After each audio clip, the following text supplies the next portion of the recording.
여러분 이번 한 주간 주님의 은혜로 삶을 살아가시면서 하나님의 은혜를 맛보고 경험하시기를 바랍니다. 앞서 이끌어 인도해 가시는 그 주님의 은혜를 누리는 저와 여러분들이 되실 수 있기를 바랍니다. 그래서 여러분 낮에는 구름 기둥을 발견하시는 여러분들이 되시기를 바라고, 밤에는 불기둥으로 우리의 삶을 비추시는 그 주님을 만나는 저와 여러분들의 삶이 되실 수 있기를 주님의 이름으로 간절히 부탁을 드립니다.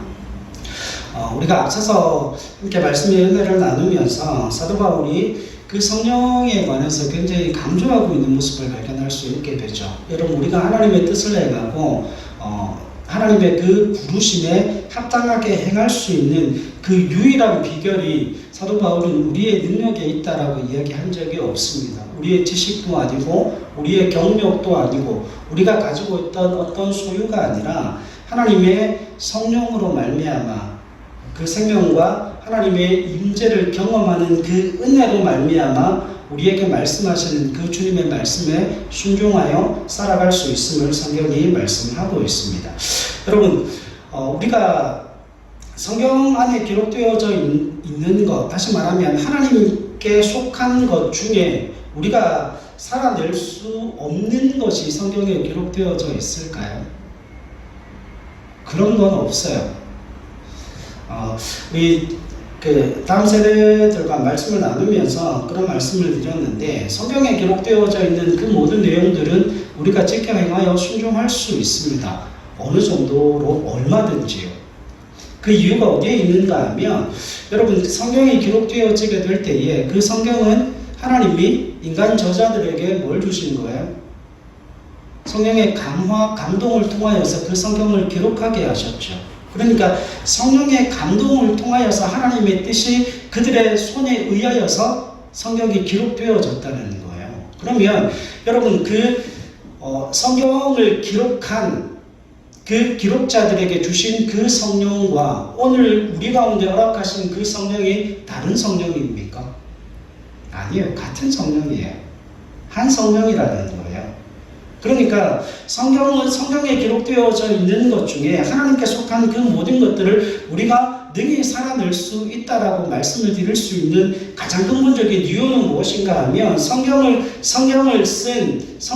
기록한 그 기록자들에게 주셨던 성령의 감화 감동과 오늘 우리 가운데 허락하신 그 성령의 감화 감동이 동일한 성령이시기 때문에 성령을 기록하게 한 그 성령께서 우리로 하여금 그 기록된 말씀을 살아낼 수 있게 하는 은혜의 근원이 되어진다라고 하는 겁니다.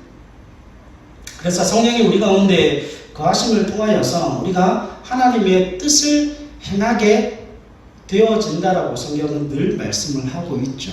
그래서 성경은 항상 우리가 어떤 능력을 가지고 있고, 우리가 어떤 지식을 가지고 있고, 우리가 어떤 재력을 가지고 있고, 어떤 경력을 가지고 있는가에 관심을 기울이고 있는 것이 아니라 우리가 그 성령의 충만한 은혜를 누리고 있는지, 그 성령 하나님과 동행하고 있는지를 가장 큰 관심사로 두고 있다라고 하는 사실이죠. 여러분, 5장 18절 말씀 한번 보시죠. 에베소서 5장 18절 말씀입니다. 같이 한번 읽겠습니다. 시작. 술 취하지 말라. 이는 방탕한 것이니 오직 성령으로 충만함을 받으라. 그리고 19절로 21절에 이렇게 얘기합니다. 시와 찬송과 신령한 노래들로 서로 화답하며 너희의 마음으로 주께 노래하며 찬송하며 범사에 우리 주 예수 그리스도의 이름으로 항상 아버지께 감사하며 21절에 그리스도를 경외함으로 피차 복종하라 말씀하고 있습니다. 자, 여기에 여러분, 우리의 오해가 있어요. 바울은 18절에서 술 취하지 말고 뭘 받으라고 이야기를 합니까? 성령의 충만함을 받으라고 이야기를 해요. 그런데 여기에서 오해가 발생하는 이유가 무엇인가 하면, 우리가 성령에 대해서 가지고 있는 그 지식 자체가 대부분 한쪽으로 기울어져 있는 것을 발견할 수 있게 돼요. 우리는 성령을 힘과 능력으로 이해하기 때문에 성령의 충만함을 받으면 하나님을 위해서 위대한 일을 행할 수 있을 것이라 생각합니다. 그래서 성령의 충만함은 우리가 하는 일에 대하여 전문적인 지식과 능력을 행할 수 있게 하는 것이 맞아요. 실제로 출애굽기에 보면 그 성막을 만들고 그 성막의 기명들을 만들기 위해서 그 하나님의 성령이 두 사람에게 임하게 됩니다. 그런데 그 성령이 임하고 난 이후에 그 사람들에게 그 일을 전문적으로 행할 수 있는 능력이 주어질 뿐만 아니라 그 일을 잘 할 수 있도록 그들의 삶을 또 그들에게 있는 지식을 더 고양시키고 북돋우는 역할을 하는 것이 성령의 능력임을 성경이 우리에게 보여주고 있습니다. 그런데 여러분, 바울이 지금 성령의 충만함을 받으라는 말씀을 하면서 그 성령의 능력을 통하여서 우리가 구체적으로 행하며 살아야 될 그 삶의 모습이 무엇인지를 우리에게 가르쳐 주는데, 그 삶의 모습이 우리가 생각하는 그 성령의 능력과는 동떨어져 있어요. 우리가 생각하는 하나님을 위하여 큰 일을 계획하고 위대한 일을 행하게 하기 위한 그 선교적 사명을 감당하는 그런 종류의 일이 아니라 그 성령의 충만함으로 말미암아 사도 바울이 우리에게 살라고 한 그 삶이 어떤 삶인가 하면 지극히 평범한 일상적인 삶을 우리에게 요구하고 있다라고 하는 거예요. 여러분, 우리는 성령의 충만함을 받으면 가장 먼저 생각하는 것이 우리의 일상적인 삶을 뛰어넘어가서 우리의 모든 일상적인 삶을 다 팽개치고 선교하러 나가야 될 것 같고 전도하러 나가야 될 것 같고, 그 성령의 충만함을 통하여서 우리가 생각하는 그 하나님을 향한 주와 복음을 위해 위대한 일을 계획하고 준비하고 그 위대한 일을 행하여야 할 것만 같은 그 압박감에 눌려 있지만, 실제로 사도 바울이 그 성령의 충만함을 통하여서 우리에게 원하는 구체적인 그 삶의 모습은 다른 삶이 아니라 지극히 평범한 일상적인 삶을 살라는 겁니다. 여러분, 다시 말씀을 드리면 그 성령의 충만함은 무엇과 연결되어져 있죠? 성령의 충만함이 단순히 힘과 능력이 아니라 우리가 이 땅을 살아가는 그리스도인으로서 그리스도의 장성한 분량이 충만한 데까지 자라고 성숙하고 성장해 가는데 결정적인 역할을 감당하시는 분이 누구세요? 성령 하나님이시라는 거예요. 그러니까 일상적인 평범한 삶이 바로 그리스도 안에서 성숙한 삶을 사는 비결이라고 하는 거예요. 그래서 우리가 일상적인 삶을 살아가는 동안 그 가운데서 우리가 온전한 그리스도인으로서의 삶을 감당하지 못하면 그 사람을 믿음 있는 사람이라, 믿음이 성숙한 사람이라, 그리스도의 장성한 분량에까지 이르러 성장하고 성숙해 가는 사람이라 이야기할 수 없게 되어진다는 거예요. 그래서 여러분, 그리스도의 장성한 분량이 충만한 데까지 이르는 삶의 길은 하나님을 위하여서 큰 일을 행하고 그분의 영광을 위해서 위대한 일을 행하는 것이 아니라 지극히 평범한 일상적인 삶에 헌신하고 충성할 때 이루어지는 은혜라는 거예요. 여러분, 어제와 별반 다르지 않는 이 지루한 일상적인 오늘을 믿음으로 살아내고 그 믿음으로 버티고 견디고 인내함을 통하여서 그 가운데 관계의 풍성함을 지켜가는 것이 그리스도인들이 말하는, 사도 바울이 이야기하는 성숙함의 비결임을 성경이 우리에게 말씀하고 있다라고 하는 것이죠. 결국 그리스도 안에서 성숙한 삶을 살고 그리스도의 장성한 분량이 충만한 데까지 이르러 가는 것은 우리가 사는 일상적인 삶 속에서의 관계를 통하여서 이루어지는 것이라 성경은 말씀해요. 그러니까 일상적인 삶 속에서 관계가 깨어진다는 의미는 세상 사람들이야 관계가 깨어지면 뭐 하면 돼요? 다시 안 보면 돼요.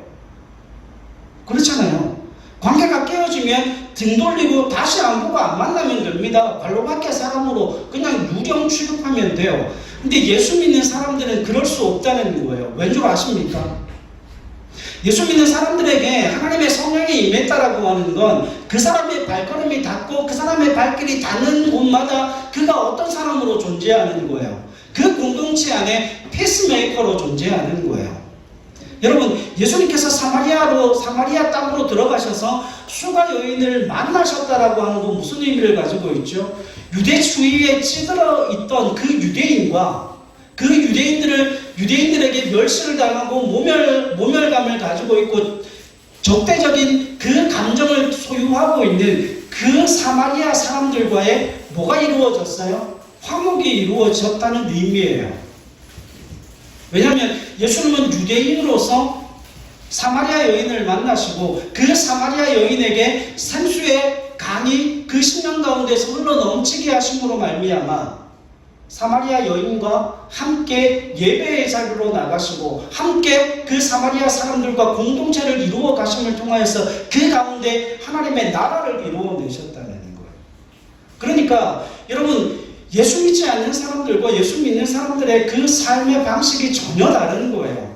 예수 믿지 않는 사람들은 그냥 관계를 밥 먹듯이 깨뜨려 버리지만 예수 믿는 하나님의 사람들에게 있어서는 그 관계가 깨어지게 되면 치명적인 신앙의 상처를 입게 됩니다. 그 상처가 무엇인가 하면 주님께서 목적하시는 주님께서 우리에게 성령 하나님을 허락하셔서 목적하시는 그 그리스도의 장성한 분량이 충만한 데까지 성장하고 자라가는 데 있어 치명적인 악영향을 받게 되어진다라고 하는 거예요. 그러니까 그 관계를 지켜가고 그 관계를 통하여서 우리가 신앙 안에 성숙하고 성장해 가는 것이 굉장히 중요하다는 말씀하고 있습니다. 여러분 이게 오늘 본문 가운데 나타나는 신앙의 원리가 되어진다는 거예요. 그럼 말씀 한 구절 찾아볼까요? 우리 잘 알고 있는 사도행전 1장 8절 말씀을 한번 보세요. 오직 성령이 너희에게 임하시면 어떤 일이 일어나는지를 성경이 말씀합니다. 사도행전 1장 8절 말씀입니다.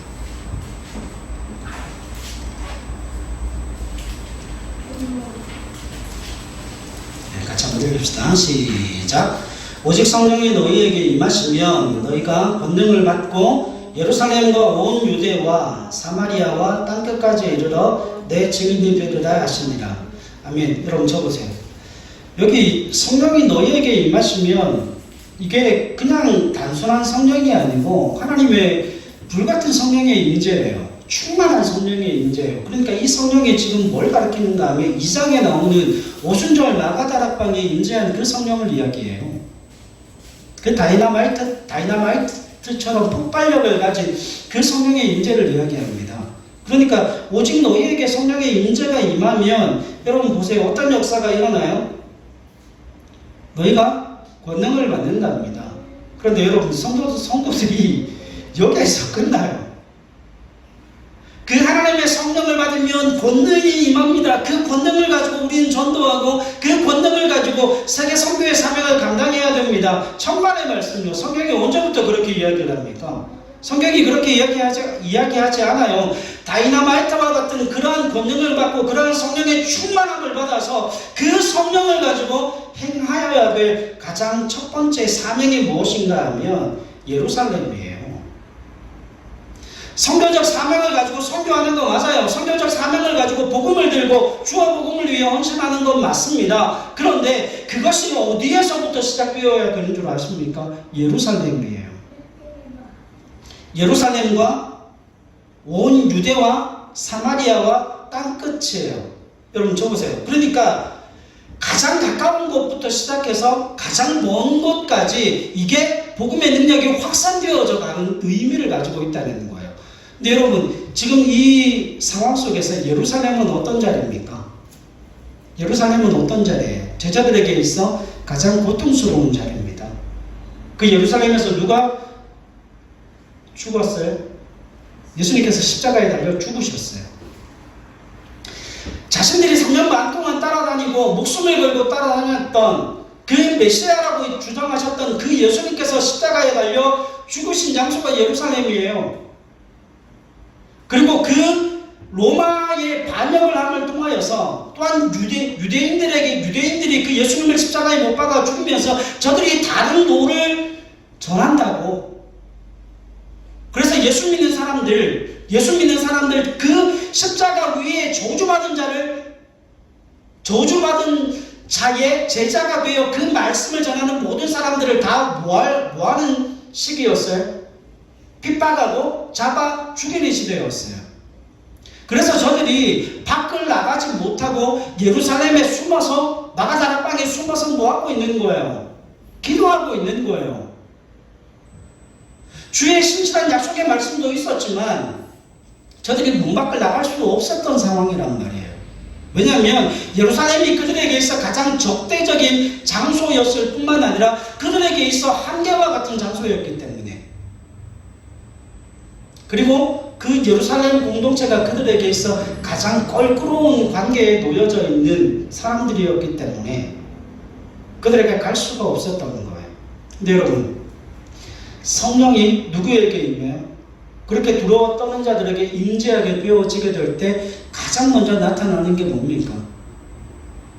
그들에게서 가장 껄끄러운 관계를 넘어서 그들에게 주와 복음의 능력이 증거되게끔 그들에게 복음을 전하는 일이었어요.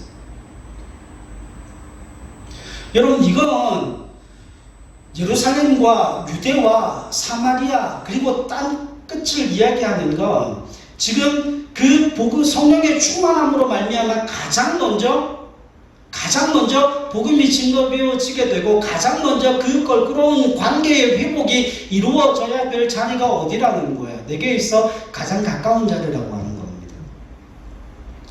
여러분, 에베소서 5장으로 다시 한번 와보세요. 에베소서 5장 18절에서 술 취하지 말라 이는 방탕한 것이니 성령의 충만함을 받으라고 그러죠. 그래서 그 성령의 충만함을 받고 난 이후에, 여러분, 성령의 충만함을 받고 난 이후에 어떻게 해야 되는 거예요? 우리의 가장 가까운 삶의 자리로부터 그 모든 관계들을 회복시켜 가야 된다라고 이야기를 하시면서 사도 바울이 22절 보세요. 22절에 뭐라고 이야기합니까? 같이 읽습니다. 시작. 아내들이여 자기 남편에게 복종하기를 주께 하듯 하라. 아멘. 25절 같이 읽습니다. 시작. 남편들아 아내 사랑하기를 그리스도께서 교회를 사랑하시고 그 교회를 위하여 자신을 주심같이 하라. 아멘. 여러분, 그 성령의 충만함을 받고 난 이후에 가장 먼저 해야 될 일은 무슨 일이에요? 그 성령의 충만함은 무엇 때문에 주어졌다고요? 관계의 회복을 위해서 주어졌다고요. 예를 하나 들겠습니다. 여러분, 주님께서 우리에게 그 성령을 주심으로 말미암아 우리 가운데 성령이 없었을 때, 성령의 은혜를 누리지 못했을 때는 하나님과 우리 사이가 어떤 관계였어요? 우리는 진노 아래 있는 사람들이었어요. 죄악 가운데 놓여져 있는 사람들이었어요. 하나님을 적극적으로 대적하는 사람들이었어요. 그런데 주님으로 말미암는 그 성령의 은혜가 우리에게 주어져서 우리로 하여금 그 성령으로 충만하게 하셨을 때 어떤 역사가 일어납니까? 하나님과 우리 사이에 있던 그 죄의 창백이 무너짐으로 말미암아 하나님과 우리 사이의 관계를 주님께서 회복시키셨다는 거예요. 그게 구원이에요. 그게 구원이라고 하는 거예요. 하나님과 우리 사이의 관계가 회복되어짐을 통하여서 그 관계의 친밀함을 누리는 게 구원이에요. 이해하시겠습니까? 그러면 여러분, 지금 사도 바울이 성령의 그 충만함을 받아서 우리의 구체적인 그 삶의 행위가 어디로 가야 되는지를 말씀하시면서 가장 먼저 무슨 관계를 이야기해요? 부부 관계를 이야기를 합니다. 아내들이요 남편에게 복종하라. 남편들아 아내 사랑하기를 그리스도께서 교회를 사랑하신 것 같이 사랑하라는 거예요. 여러분, 그 모든 선교적 사명을 감당하게 될 때에 성령의 충만함을 통하여서 우리가 우리의 삶 속에 구체적인 성장과 성숙과 회복과 그리스도의 장성함을 향해 충만한 데까지 이르러 가기 위한 가장 첫 번째 구체적인 그 삶의 행위가 무엇으로 나타나야 되는가 하면 부부 관계가 회복되어져야 한다는 거예요. 왜? 그게 가장 가까운 관계이기 때문에 그렇습니다. 그렇죠? 여러분, 6장 1절 말씀 보십시오. 6장 1절 같이 읽을게요. 시작. 자녀들아 주 안에서 너희 부모에게 순종하라. 이것이 옳으니라. 4절 보십시오. 4절 같이 읽을게요. 시작. 또 아비들아 너희 자녀를 노엽게 하지 말고 오직 주의 교훈과 훈계로 양육하라. 5절 같이 읽습니다. 시작. 종들아 두려워하고 떨며 성실한 마음으로 육체의 상전에게 순종하기를 그리스도께 하듯 하라. 9절 같이 읽습니다. 시작. 상전들아 너희도 그들에게 이와 같이 하고 위협을 그치라. 이는 그들과 너희의 상전이 하늘에 계시고 그에게는 사람을 외모로 취하는 일이 없는 줄 너희가 알미라. 아멘. 여러분 보세요. 바울이 지금 성령의 충만함을 받으라고 이야기한 이후에 21절에서 뭐라고 이야기했죠? 피차 복종하라고 이야기를 하잖아요. 그리스도를 경외함으로 피차 복종하라고 이야기를 하시면서 그 구체적인 삶의 행위에 대해서 말씀을 하시면서 언급하는 것이 부부관계, 그죠? 그리고 부모와 자녀와의 관계, 그리고 세 번째는 상전과 종의 관계에 대해서 이야기를 해요. 그러니까 가장 가까운 곳에서부터 그 관계의 확산을 통하여서 무엇이 일어나야 한다는 거예요.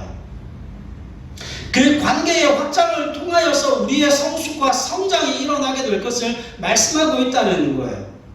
여러분, 우리가 날마다 이걸 놓쳐요. 교회들을 보면 하나님의 성령으로 충만하다고 이야기하는 사람들이 그 성령의 충만함을 통하여서 관계를 깨는 일들이 얼마나 많은지 모릅니다. 여러분, 열심히 기도하시는 분들의 특징이 뭐예요?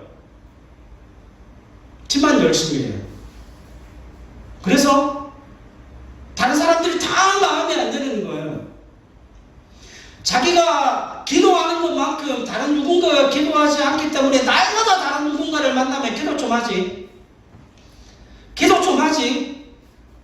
좀 부르짖지. 왜 그렇게 기도를 안 하니? 날마다 그런 식으로 상대방의 마음에 스크래치를 해. 여러분, 이건 관계를 깨는 일이에요.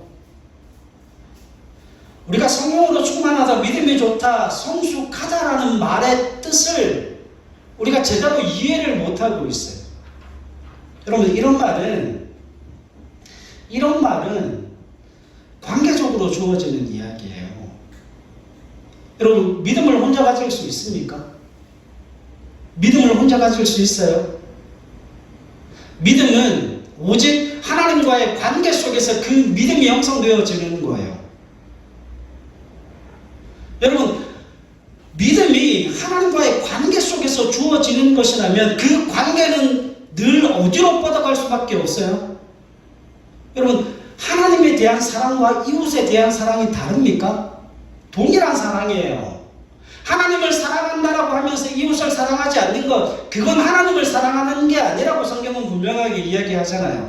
우리가 하나님을 향하여 믿음을 가지고 있다라고 하면서 열심히 예배하고 기도하고 하나님 주와 복음을 위해 충성하고 헌신한다 할지라도 그 믿음이 다른 누군가와 그 관계를 깨뜨리는 것이라면 그는 하나님 앞에 믿음 있는 사람이 아니라는 거예요.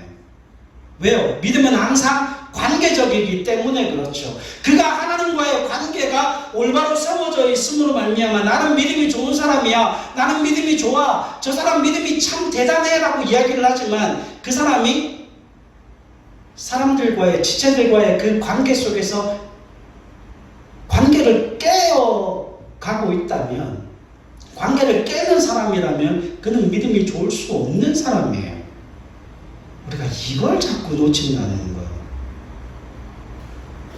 여러분, 성령이 충만하고 믿음이 좋고 신앙 안에서 성숙함을 가지고 있다는 것은 일상적인 그 삶의 관계 속에서 뭐가 있다는 거예요?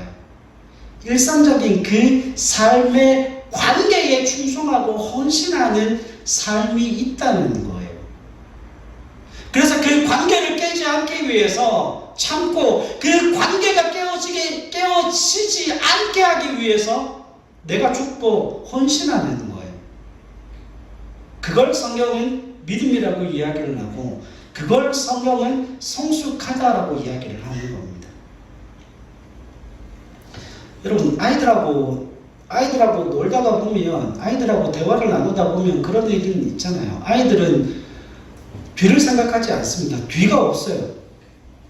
그래서 지가 뭔가를 요구해서 그 요구가 이루어지지 않으면 울고불고 난리가 벌어지죠. 그 아이는 그 일을 통하여서 아빠가 삐지고 아빠가 마음이 상하고 그런 거 전혀 생각지 않습니다. 상대방의 마음을 전혀 생각지 않아요. 오직 자기 것만 채우느라. 그래서 관계가 깨어지고 말고 이런 거는 전혀 관심이 없어요. 자기의 욕심만 채우면 되니까. 여러분, 그게 성숙한 사람이에요? 아니에요. 성령의 충만함은 일상적인 삶의 관계의 변화와 그 진전을 통하여서 우리 삶이 이루어지는 겁니다. 그러니까 여러분, 오해하시면 안 돼요. 성령으로 충만하다, 믿음이 좋다, 성숙하다는 그 이야기를 내가 얼마나 많은 일을 하고, 내가 얼마나 많은 헌금을 드리고, 내가 얼마나 많은 시간을 하나님의 교회에 투자하는가, 그걸로 성령의 충만함과 믿음과 우리의 성숙을 가늠하시면 안 된다는 거예요. 그 성령의 충만함과 믿음과 성숙을 가늠할 수 있는 그 기준은 무엇인가 하면 관계에 있어요. 관계에 있다고요. 여러분, 그 관계를 깨지 않기 위해서 헌신하는 사람이 성령으로 충만한 사람이에요. 그 관계를 깨지 않기 위해서, 그 관계의 유지를 위해서, 그 관계의 진전과 변화를 위해서 헌신하는 사람이 성숙한 사람이에요. 그 사람이 성령으로 충만한 사람이에요. 여러분, 주님과 나 사이에 누가 더 믿음이 좋은 사람일까요? 이거 비교가 돼야 안 돼요? 비교가 안 되죠. 여러분, 주님은 우리의 믿음의 대상이시잖아요. 주님과 나라는 사람을 비교할 수 없죠. 그러니까 주님께서 이런 겁니다. 주님께서 나와의 관계를 뭐 하시기 위해서요? 깨지 않기 위해서 뭐 하시는 거예요? 깨어진 관계를 붙이기 위해서 주님 편에서 뭐 하시는 거예요? 십자가를 지시는 거예요. 그리고 그 관계가 깨어지지 않게 하시기 위해서 우리 가운데 뭘 보내주시는 거예요? 보혜사 성령 하나님을 보내주시는 거예요.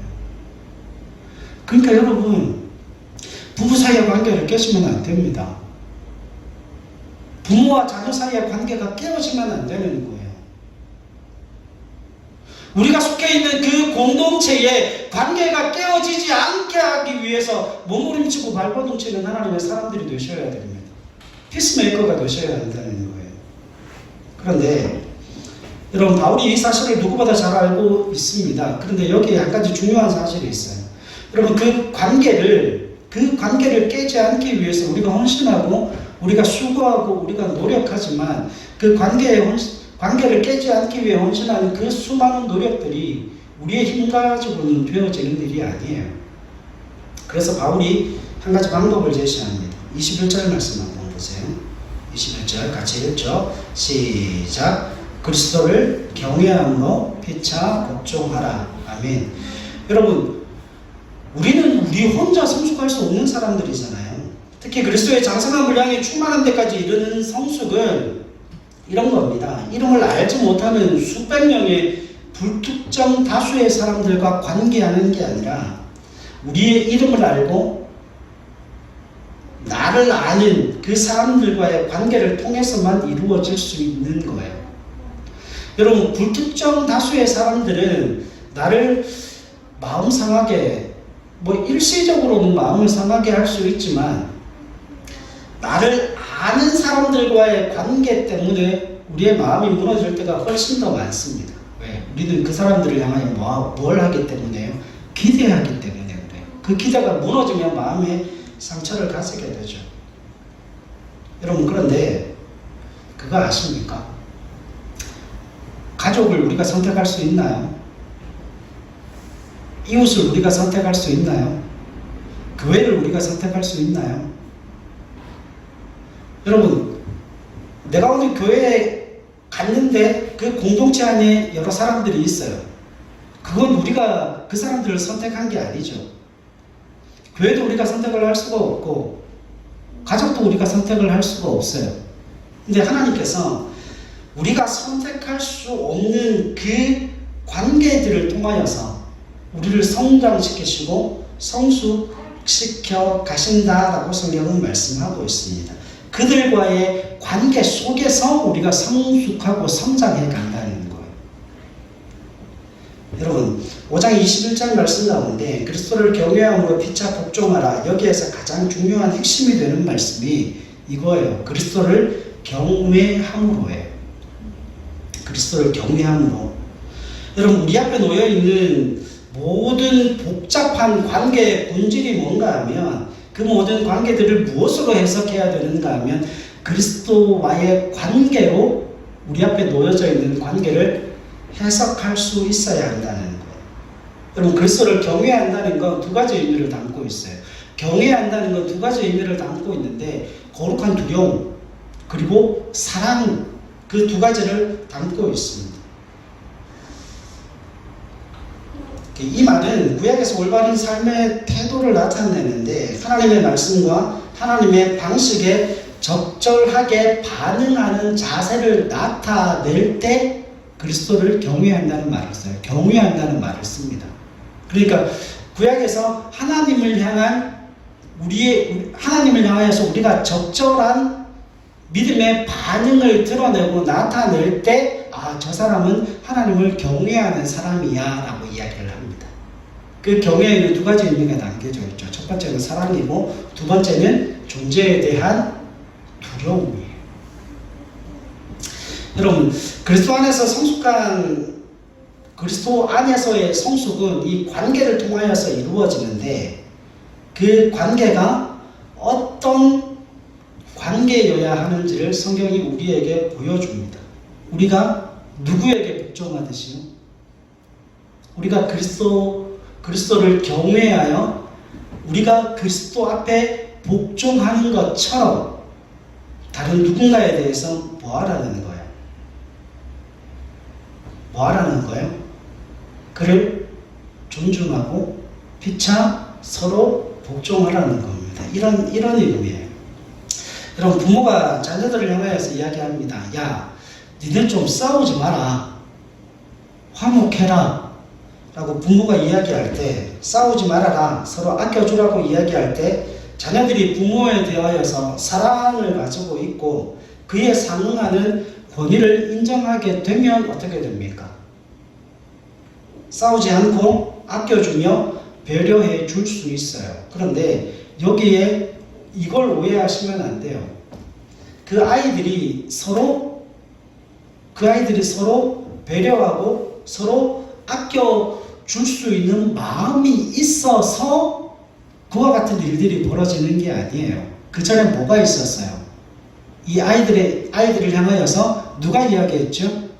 부모가 싸우지 말아라, 아껴줘라, 화목해라 하는 그 말이 먼저 있었고 그 말에 대하여서 이 아이들이 무슨 마음을 가지고 있다고요? 그 말을 하는 부모에 대해서 사랑하는 마음을 가지고 있을 뿐만 아니라 그 부모의 권위를 인정하게 될 때 뭐 하는 거예요? 그 부모의 말 때문에 배려하고 아껴주고 사랑하고 화목할 수 있다라고 하는 겁니다. 그럼 이것은 그들 마음 가운데 있는 그것이라기보다는 그들을 향하여서 이야기한 부모의 권위 때문에 그와 같은 일들이 일어나는 거예요. 그럼 부모의 사랑을 알고 권위에 대한 두려움을 가지고 있기 때문에 형제간에 화목할 수 있는 겁니다.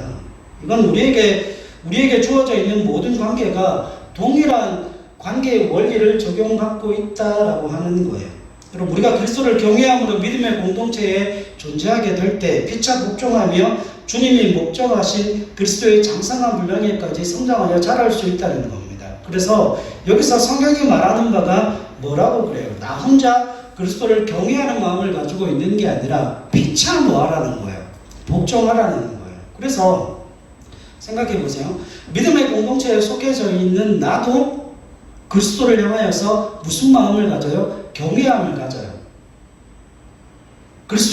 그리스도를 사랑할 뿐만 아니라 그 존재, 그 온 우주 만물을 창조하신 창조주라고 하는 그 존재 자체에 대한 피조물로서의 거룩한 두려움을 가지고 있어요.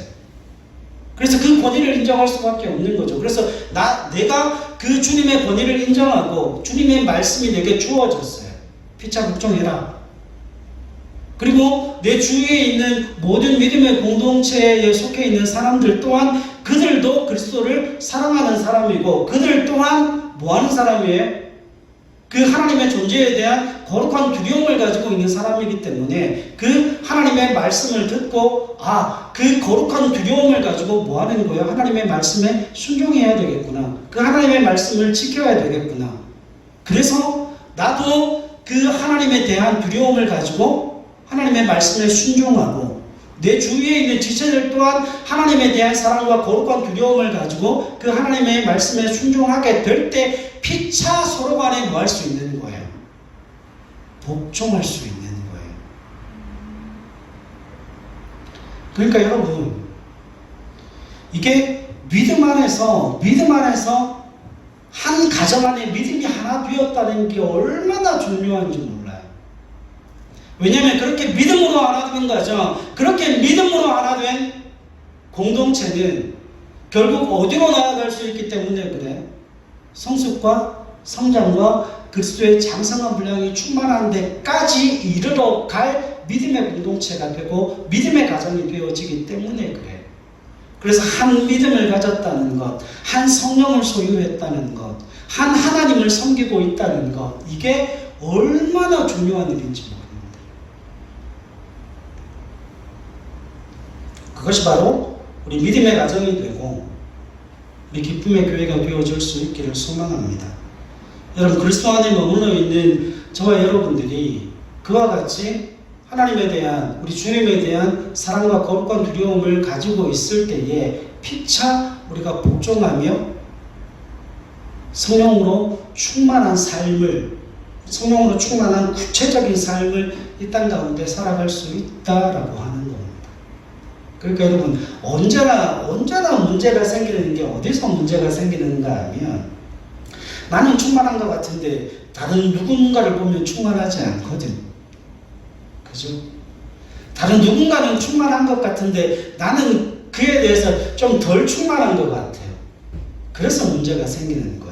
함께 성장하고 함께 자라야 되는데 한쪽은 막 성장하고 자라는데 한쪽은 전혀 자랄 기미가 없어요. 그럼 어떡합니까? 분쟁이 생기는 거죠. 분쟁이 생기는 거죠. 근데 성경이 뭐라고 말씀하시는 줄 아세요?